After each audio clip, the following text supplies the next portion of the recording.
l'instant, comme d'habitude, tous les matins, on va se poser notre question d'été. Notre question d'été qui se rapporte au JO, que vous avez pu évidemment observer pendant le week-end.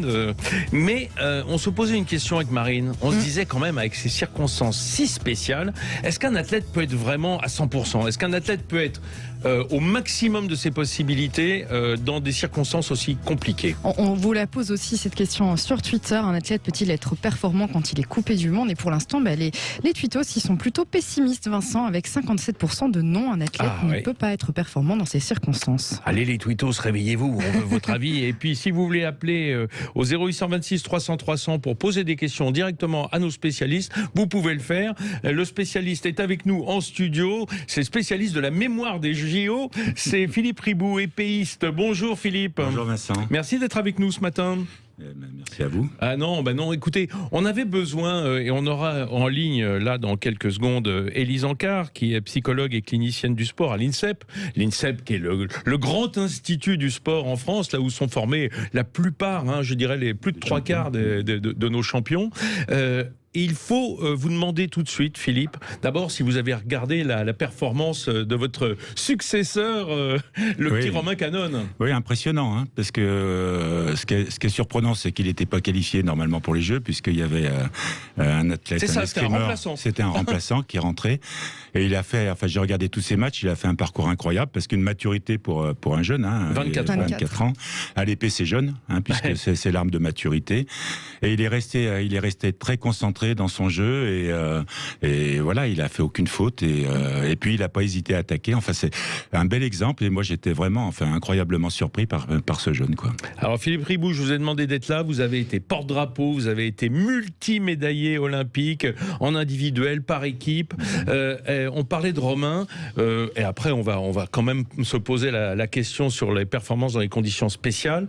Romain Canon, il a surtout un truc qui a priori joue contre lui, c'est sa taille. 1m77, vous faites 1m93, je crois. Oui, c'est 1m92. Il est tombé contre des géants. Je pense à Bida, le russe. Et pourtant, c'est comme au basket, il y a une place pour les petits. Alors oui, il y a une place pour les petits, notamment avec la technique, puisqu'on peut avoir une technique et se rapprocher de son adversaire. Mais lui, ce qu'il a surtout, ce qui m'a surpris, c'est que il est très mobile. Et puis il a surtout, en escrime, ce qui est important, c'est la distance. Parce que ça fait tout.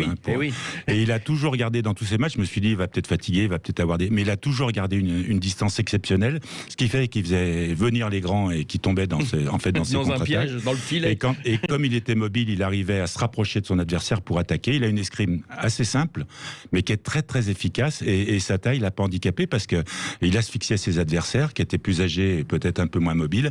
Et il a fait la différence. Et en plus, il a fait aucune faute. Il a fait des touches à la manchette, il a fait des touches au pied. En fait, il a varié son jeu. Se mettre près du sol, s'accroupir, aller chercher par en dessous. Oui, c'est ça. C'est-à-dire sur l'attaque des grands, de faire une esquive et de se baisser, de faire passer son adversaire au-dessus de sa tête. Enfin, il a utilisé toute la palette de techniques qu'il avait pour gagner. Et dans la tête, très très fort. Vraiment l'impression qu'il jouait au chat et la souris. Bah oui, toute proportion gardée. Votre copain Philippe Boisse, 1m83, médaille d'or à Los Angeles en épée. C'est un peu la même histoire qui se reproduit. Oui, parce que à l'épée, on est plutôt autour du 90-95. Et effectivement, mais l'escrime est un sport. Alors là, on parle d'escrime, mais qui est un sport qui est génial parce qu'il fait rentrer en ligne de compte plein de paramètres. Donc, on peut avoir de la vitesse, on peut avoir de la souplesse, on peut avoir une grosse technique, on peut avoir de la propos, on peut avoir une intelligence de jeu. Et de l'adresse. Et de l'adresse, évidemment. Et puis, c'est pas une question de force non plus, parce qu'il faut être rapide, mais il faut être précis. Donc, ça sert à rien d'être en force. Et c'est ça qui rend l'épée, qui rend l'épée extraordinaire, quoi. Ouais, et on peut gagner aussi quand on est un beau bébé comme vous, 1m93, bien bâti. Voilà. Donc, il y a de la place pour tout le monde. Au téléphone avec nous, Élise Ancard. Bonjour Élise. Bonjour. Allô, vous m'entendez? Oui, je vous entends. Bon, est-ce que vous m'entendez? Parfaitement. Alors, bonjour. Vous êtes donc psychologue et clinicienne du sport à l'INSEP. On a fait une belle entrée en matière sur l'escrime parce qu'on a Philippe Ribou avec nous, qui nous sert un peu de mémoire des JO. On parlera effectivement des anciens JO, comment ils voient cette nouvelle situation. On vous a demandé d'être avec nous parce qu'on s'interroge souvent sur les performances athlétiques, je dirais corporelles de nos champions, de nos athlètes, et moins sur la dimension psychologique. Or, on sait que les JO c'est le rendez-vous de parfois quelques secondes préparées pendant des années, et on se dit que le mental est presque, je dirais pas plus important, mais en tout cas à ce moment-là plus important qu'un entraînement long sur le physique, non ? Oui, tout à fait. Effectivement, en fait, la difficulté et le côté précieux de la performance, c'est qu'il faut être prêt le moment T. Oui. En prenant en compte l'environnement, en prenant en compte le contexte, en prenant en compte la gestion de l'énergie, qui en plus est un peu spécifique pour ces jeux, parce que y a des contraintes qui sont habituelles. Donc effectivement, ce côté précieux et finalement qui peut se jouer à quelques secondes, effectivement, il est prédominant, et à mon avis, d'autant plus cette année. Oui, bien sûr, avec ces conditions si particulières, d'où l'objet de notre question. Alors, Élise Ancard, ça fait longtemps qu'il y a un suivi psychologique des athlètes en France ? Alors ça fait longtemps, oui et non. C'est-à-dire que la façon dont c'est appréhendé se démocratise, se dédramatise, notamment grâce à des collègues qui ont quand même bataillé pour que ça se démocratise, grâce à des sportifs qui ont libéré la parole, comme on dit, et qui ont mis en avant cet aspect-là. Effectivement, ça reste encore sensible et à travailler, parce que il y a toujours le côté, finalement, c'est les meilleurs qui gagnent, et si mentalement ça suit pas, c'est comme ça. Donc ça reste quand même encore sensible et à refaire en termes de sensibilisation et de travail quotidien. Alors l'autre soir, il y a quelques jours, en fin de semaine, il y a eu un documentaire sur Teddy Riner et sur sa préparation, notamment pendant plus d'1 an et demi. Il nous a présenté Myriam, qui est votre collègue, sa psychologue. Elle disait un truc incroyable. Elle a dit, il a eu le courage de montrer sa faiblesse en venant voir à une époque où c'est un géant. On sent le rock, le type intouchable, indestructible. Et pourtant, il a dit, oui, j'ai besoin d'une psychologue parce que j'ai des faiblesses psychologiques. Oui, c'est intéressant. En fait, un être humain ne se suffit pas à lui-même. Et donc, c'est intéressant, c'est honnête d'avoir pu le dire, et puis ça a ouvert la voie à d'autres sportifs. Mais c'est pas facile de demander quand on incarne l'homme fort. De demander de l'aide. Non, ça peut ne pas être facile. En revanche, si on sait qu'un humain ne se suffit pas à lui-même, quel que soit son niveau de talent, et que finalement, plus on va loin et plus on est exposé, et plus c'est périlleux. C'est-à-dire que c'est des talents qui sont quand même porteurs de plein d'enjeux, plein d'attentes autour d'eux, et aussi qui jouent quand même. L'engagement est quand même total en termes émotionnels et physiques. Donc finalement, psychologiquement, c'est la même chose. L'engagement est aussi total. Et donc il faut effectivement continuer à prendre cette dimension-là en main et ça va demander de l'aide. Philippe Riboud, vous qui avez traversé combien de Jeux Olympiques d'ailleurs avez-vous auxquels vous avez assisté en tant qu'athlète, en tant qu'athlète, 4. Montréal, Moscou, Los Angeles et Séoul. Et puis après, j'ai eu la chance d'être pendant 12 ans avant Tony Estanguet au Comité international olympique. Donc j'ai fait tous les Jeux d'hiver et d'été. Et puis j'ai été consultant pour Canal. Donc en fait, mes derniers Jeux, c'était à Londres. Donc depuis Montréal, je crois que j'en ai fait une quinzaine.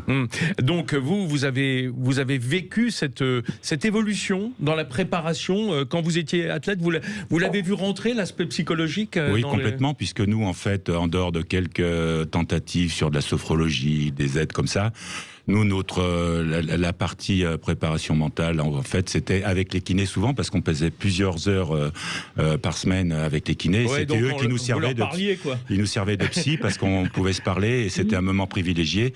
Mais on n'était pas rentré dans cette évolution qui est hyper importante.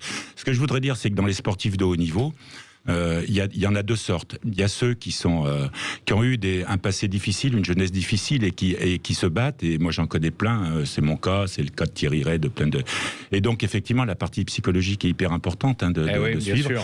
Et puis, il y a ceux qui sont plus, qui travaillent avec, qui préparent la façon de se nourrir. Ils travaillent avec des ordinateurs qui sont plus classiques, qui eux sont déjà plus dans la gestion, exactement, des des athlètes. Mais il y en a beaucoup qui sont dans le cas de jeunes qui se battent, enfin qui ont eu accès au sport, peut-être une dimension sociale aussi, hein, pour se développer socialement, mais aussi pour éviter, voilà, pour prouver quelque chose eux-mêmes. Donc le côté psychologique. Se battre contre les autres, mais se battre contre soi-même aussi. Effectivement, que ça soit pris en compte maintenant, c'est très important.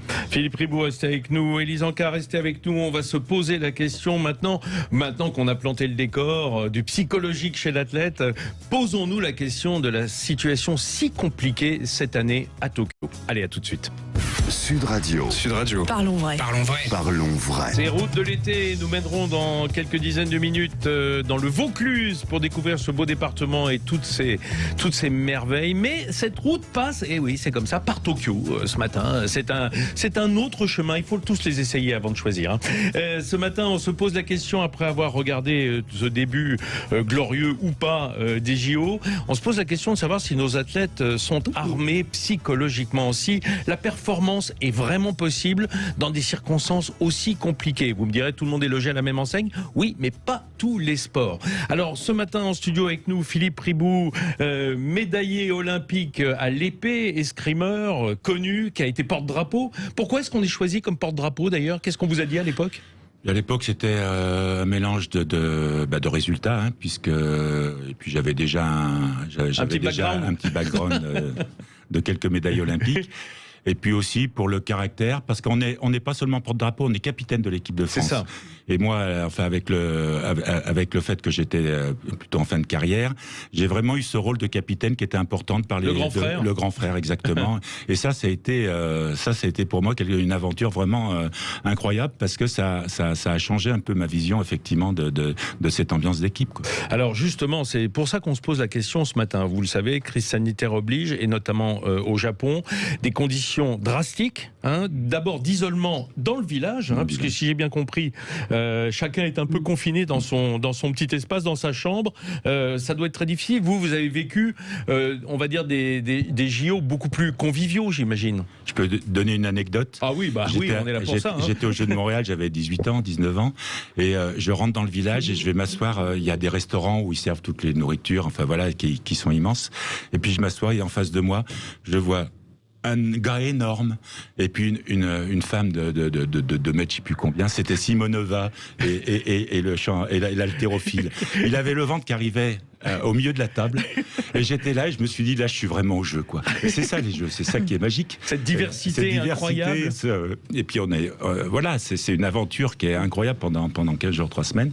Et effectivement, cette ambiance du village qu'il n'y a pas joue vraiment quelque chose. Oui, parce que par exemple, lorsqu'on tire à l'épée, enfin en escrime, ou même sur les tatamis de judo, par exemple, les autres disciplines, à l'origine, ils viennent vous voir.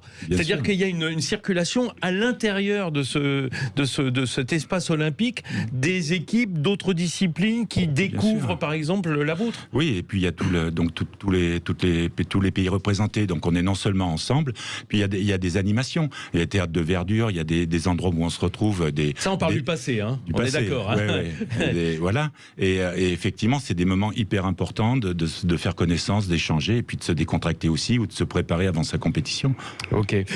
Dites-moi, Élise Ancard, qui est avec nous au téléphone, donc qui est psychologue et clinicienne du sport.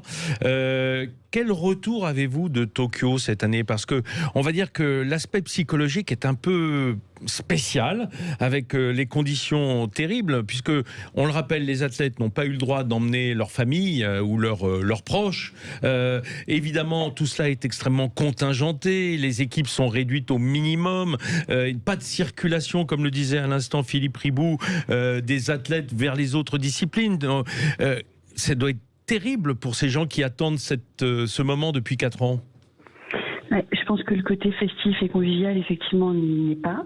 En revanche, les sportifs sont, entre guillemets, malheureusement habitués au manque de public, au manque de famille, parce que ça fait quelques mois que c'est comme ça. Oui, mais c'est les JO, quoi. C'est les JO, on s'attend à cette fête. On s'attend à cette fête. En revanche, ils savaient que ça allait pas être une fête. Ouais. Par contre, donc ils s'y sont préparés. En revanche, c'est toutes les contraintes et les imprévus qui peuvent avoir lieu, qui sont compliqués à gérer. Et peut-être l'après. Parce que finalement, il faut qu'ils soient prêts au moment T, donc ils vont l'être. En plus, les sportifs n'aiment pas, les sportifs de niveau n'aiment pas se trouver des excuses. Ben oui, bien sûr. Hein, quelque part, bien sûr que ça va être compliqué parce qu'il n'y a pas le public qui donne de l'énergie aussi, qui donne quand même une force. Et, en revanche, c'est comme c'est des personnes qui ne veulent pas se trouver d'excuses. Le plus difficile va être la gestion de l'énergie et aussi finalement de pas pouvoir se nourrir des uns et des autres en termes de liens et effectivement de convivialité. Alors d'abord, tous les athlètes ne sont pas égaux devant le public parce qu'il y a des sports. Alors, quand on pense sport co, évidemment, dans des arénas ou des stades, on imagine que le public manque énormément. Quand vous faites du triathlon, c'est moins évident parce que quand vous êtes en train de nager en mer ou à vélo, le public est moins important. Donc la gestion n'est pas la même selon les disciplines. On est d'accord ? On est d'accord. La gestion n'est pas la même. En revanche, ce qui est égal, c'est la raison pour laquelle les sportifs sont là. Leur intention profonde. Le but à atteindre. Le but, exactement. Est-ce que vous avez préparé les athlètes avec vos confrères et vos consoeurs? Est-ce que vous les avez préparés dans ce sens-là depuis longtemps, dans cette gestion de, on va dire presque de la solitude? Alors, quelque part, la réalité les a confrontés à ça. C'est-à-dire que petit à petit, avec les compètes en amont qui se sont annulées, il y a eu aussi parfois moins de compétitions pour se tester, pour s'évaluer. Donc, tout ça a été préparé de fait. Après, en termes d'émotion, de régulation et de savoir se reconcentrer sur les choses les plus importantes pour ne pas justement perdre de l'énergie avec tout ce qu'ils ne contrôlaient pas, effectivement, ça a été travaillé et ça continue à être travaillé. À la fois sur place, est-ce que Myriam est sur place, Myriam Selby, mais aussi à distance, parce que les collègues, les uns et les autres, on travaille avec différents sportifs. Oui, et puis en visio, hein. Je suppose que vous leur parlez toutes les nuits, pratiquement. La visio marche pas mal. Voilà, elle remplace pas cette réalité qu'il faut quelque part réinventer.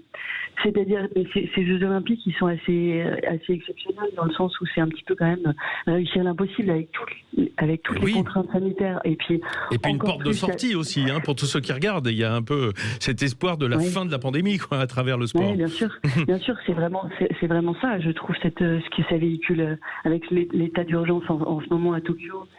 C'est vraiment réussir l'impossible. Je trouve que c'est assez à l'image de de ces jeux et de cette tenue des jeux. Et de ce qu'on demande aux athlètes, hein, qui est de réaliser l'impossible dans la minute, dans l'instant, dans l'heure. Philippe Riboud, vous qui avez une longue expérience donc de ces compétitions olympiques, à combien vous évalueriez l'importance du mental? Parce que la préparation physique, elle se fait sur le long temps, mais au moment de la compétition, le mental, ça représente combien en pourcentage, si on peut faire à peu près le... C'est compliqué parce que moi, je donne beaucoup d'importance à la concentration. Qui fait partie aussi. C'est pour ça qu'il y a des différences dans les sports. Parce que par exemple, on parlait du public ou en escrime, il faut être très très concentré. Et donc ça permet, le fait qu'il y ait du public ou pas est moins important que pour un match, un sport collectif et autres. Vous avez des temps morts, parce que vous n'êtes pas tout le temps avec la balle au pied ou à la main. Par contre, ce qui manque effectivement sur Tokyo, c'est d'avoir ses équipiers autour, ses amis sportifs et autres, toute cette ambiance. Ça, c'est important. En dehors des compètes. Donc le ou reste même pendant du la temps. compète, Ou même parce que quand on faisait la compète, tous les athlètes qui ont fini viennent vous voir. Donc il y a vraiment une solidarité d'équipe de France qui est forte. Et là, on a vraiment ça. Après, le mental compte énormément, mais un athlète, et on en a parlé, il se prépare toute l'année ou pendant 4 ans pour ça. Et le mental, quand on est vraiment prêt, et puis si on a des résultats, ça veut dire que mentalement on est costaud. Donc non, c'est plus sur moi. Mon entraîneur me disait, si tu rates une demi-journée d'entraînement, tu la perds, tu la rattraperas jamais. Donc c'est ça le truc, c'est qu'il faut se donner, et c'est ce que disait, la motivation. c'est ce qu'on parlait, la motivation, et puis aussi le fait de pas se donner d'excuses. Donc quand on est prêt au bon moment, et puis qu'on se sent solide, le mental est hyper important, bien sûr, mais ça on l'a en soi. Et par contre, c'est tout le reste qui compte. Et effectivement, pour ces jeux, ce ce qui est original, c'est que ça donne la chance, parce qu'il y a eu un an de décalage, parce qu'il y a des athlètes qui étaient un peu âgés et qui ont pris un an de plus. Ça donne la chance à des jeunes, et on le voit, hein, ça commence à se voir dans les résultats, à des jeunes, et ça aussi, c'est les Jeux Olympiques. Et ça, c'est surprenant, parce qu'on découvre, à l'image de Canon, un gamin qui a une maturité et qui a une prestance. Et qu'on attendait et un mental. pas. Et on parle du mental, là, il a le mental, parce qu'il n'a pas lâché. Ouais. Jusqu'au bout. Voilà. Quand on n'a rien à perdre, hein, parfois. Être le challenger, ça vous donne la niaque. Quoi. Oui, mais quand vous êtes en finale, vous avez aussi la peur de gagner aussi. Donc, il y a les deux. Hein. Ou de mal faire. Élise Ancard, on sent bien que cette année, pour conclure, avec cette édition si particulière, la place des psychologues est prépondérante, puisque justement, il y a un tel manque de contact humain, un tel manque de réconfort de la part, on va dire, des familles, de l'entourage, etc., que peut-être vous avez encore plus un rôle à jouer de confident et de donneur de confiance. Oui, effectivement. En revanche, je pense que les entraîneurs, dont on n'a pas forcément beaucoup parlé, ont un rôle prépondérant. D'autant plus parce que finalement, ils avaient le double job à faire pendant toute cette crise. Et en fait, eux, c'est quand même le fil rouge de ceux qui vont donner du sens et permettre d'être prêts le moment T, et d'autant plus en ce moment. Et c'est eux qui sont peut-être... C'est aussi leur rendre hommage, parce que eux, ils ont quand même été très exposés. Et ils sont pas souvent sur le devant de la scène, sur le podium en tout cas, on les voit pas, mais sont un peu les metteurs en scène de ce spectacle. Hein. Ouais, et mentalement, c'est quand même eux qui vont donner la sécurité psychologique. Oui, parce que un athlète, il va se soucier d'abord de ses performances physiques.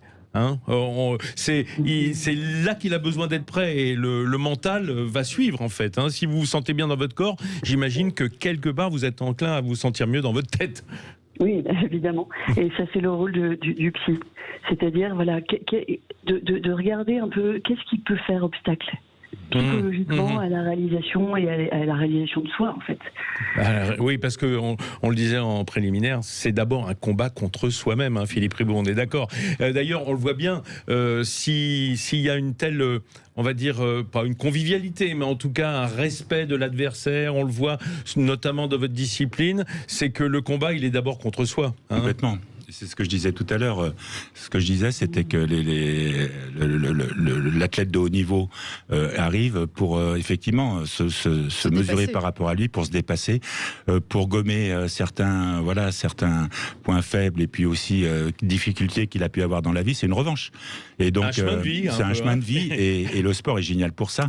Du coup, Élise, on peut être confiant. Donc, hein, pour conclure, cette année, les performances vont être au rendez-vous. Hein, c'est pas parce que les conditions sont difficiles. Au contraire, ça peut galvaniser nos athlètes. À l'image des sportifs, j'ai envie de dire que à leur image, ce qui est important et intéressant psychologiquement, et ce qu'ils font, c'est de voir le positif, en fait, de chaque situation. En fait, c'est cette nécessité de voir ce qui est positif et ce qu'on peut en tirer de bon. Et je pense que c'est ça qu'ils incarnent, ces sportifs. Et donc, effectivement, voilà, regardons en fait ce qui est positif et ce que les sportifs vont pouvoir faire, et à quel point ils vont pouvoir s'élever. Et finalement, nous élever tous. Hein. Oui, c'est ça, hein, parce qu'ils nous portent, hein, nos athlètes. Ils nous lèvent le cœur, enfin, vers des buts nous, on n'est pas capable d'atteindre, mais c'est bien, ils le font pour nous. Merci Philippe Riboud d'être venu nous voir. Un petit mot. Je peux juste raconter... on a 10 secondes, hein, 10 secondes. Le générique qui démarre. Et de dire qu'après, il y a les Jeux paralympiques, et que là aussi, ça va être formidable, parce qu'il y a des athlètes formidables, des journalistes formidables, et il y a une émotion terrible. Et qu'on va découvrir.